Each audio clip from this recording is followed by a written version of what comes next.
Thailand में जबरदस्त भूकंप आया है। म्यांमार और थाईलैंड में जबरदस्त भूकंप की खबर है और इससे काफी नुकसान हुआ है। और ये देखिए पूरी की पूरी इमारत जो है धराशायी हो गई देखते ही देखते। बहुत बहुत नुकसान दिखाई दे रहा है। 7.7 रिक्टर स्केल पर इसकी तीव्रता थी।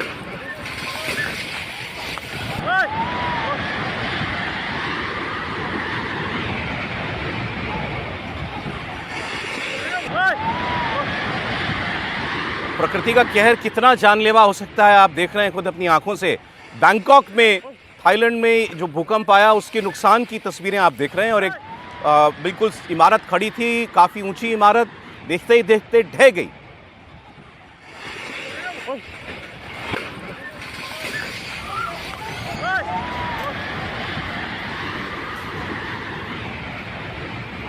कई जगहों से म्यांमार और भूटान में, माफ़ कीजिएगा, थाईलैंड में काफ़ी नुकसान की खबरें हैं।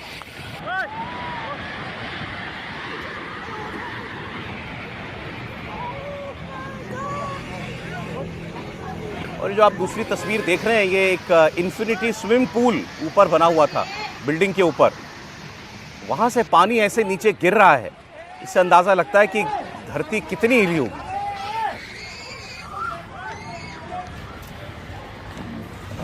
चीख पुकार मची हुई है लोगों के बीच में।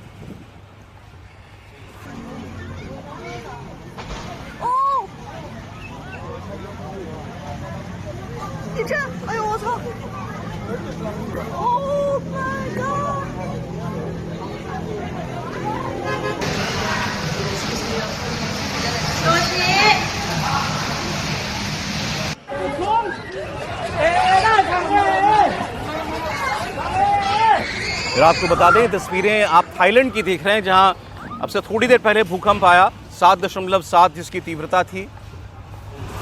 और एक पूरी इमारत ढह चुकी है। दूसरी ओर आप देख रहे हैं कितना तेज ये भूकंप रहा होगा। स्विमिंग पूल आमतौर पर कई इमारतों के ऊपर आजकल बनाए जाते हैं, होटल वगैरह में।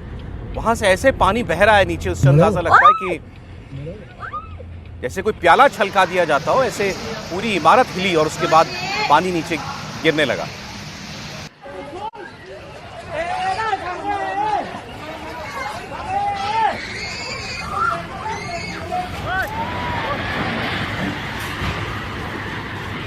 और ये तो एक जगह की तस्वीर अभी हम आपको दिखा रहे हैं। इतने बड़े हिस्से के अंदर इससे नुकसान पहुंचा होगा, उसकी डिटेल कुछ वक्त में आएगी। खौफनाक तस्वीर है। बैंकॉक को यदि आप देखें, मैं बैंकॉक गया, बैंकॉक में ऊंची इमारतों का शहर है। मतलब 50, 60, 80 मंजिल की बड़ी बड़ी इमारतें वहाँ पर हैं, जिसको हाई राइज बिल्डिंग है, जिसको कहा जाता है वैसे, क्योंकि मैं वहाँ रहा तो भूकंप रोधी कहा जाता है कि भाई वहाँ पर रेजिस्टेंस है। लेकिन इतना 7.7 रिक्टर स्केल पर यदि भूकंप होगा, अर्थक्वेक होगा, तो वहाँ पर कोई भी हो, जैसे हम लोग कहते हैं कि भाई वो ग्लासेस के बारे में कहते हैं कि वो टूटने वाला नहीं है, अनब्रेकेबल है। तो अनब्रेकेबल का मतलब नहीं है, लेकिन ये 7.7 बहुत पानी बह रहा है ये। मतलब कितनी इमारत कितनी हिली होगी जी। बिल्कुल, जैसे प्याला आपने कहा कि बड़े प्याले भरे हुए प्याले को हिला दीजिए जोर से, वैसा वो टेरेस पर है, बिल्डिंग पर असर हुआ उसका। और एक बिल्डिंग तो पूरी, अब वो तो मतलब भूकंप झेल ही नहीं पाई, पूरी की पूरी इमारत गिर गई। इसमें इसका मतलब है कि रिक्टर स्केल जो केंद्र है वो भी आसपास ही होगा। मतलब म्यांमार और मिले हुए बैंकॉक दोनों जगह पर हो रहा, थाईलैंड में है, तो इसका मतलब इसके बीच कहीं पर उसका वो रहा होगा सेंटर जो है, एपिक सेंटर जो है।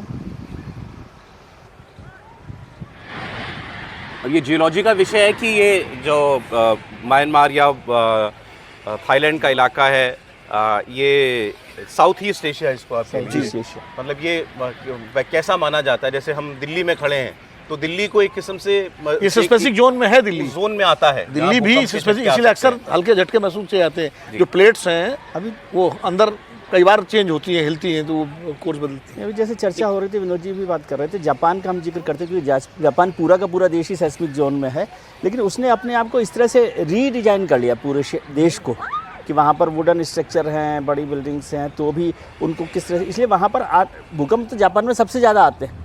ऑलमोस्ट हर हफ्ते 2 हफ्ते में कोई ना उन्होंने कोई, भूकंप को लेकिन तो उन्होंने उन्होंने अपना उसको जीवन उस शैली तरह का से हिस्सा डिजाइन बना कर लिया है और शैली कर ली है। लेकिन ऐसे शहर में ऐसी जगह आ जाए भूकंप, जैसा आपने बताया, जहाँ हाई राइज बिल्डिंग्स बहुत हाई राइज, और बैंकॉक जो है ना बहुत ही डेंस शहर है।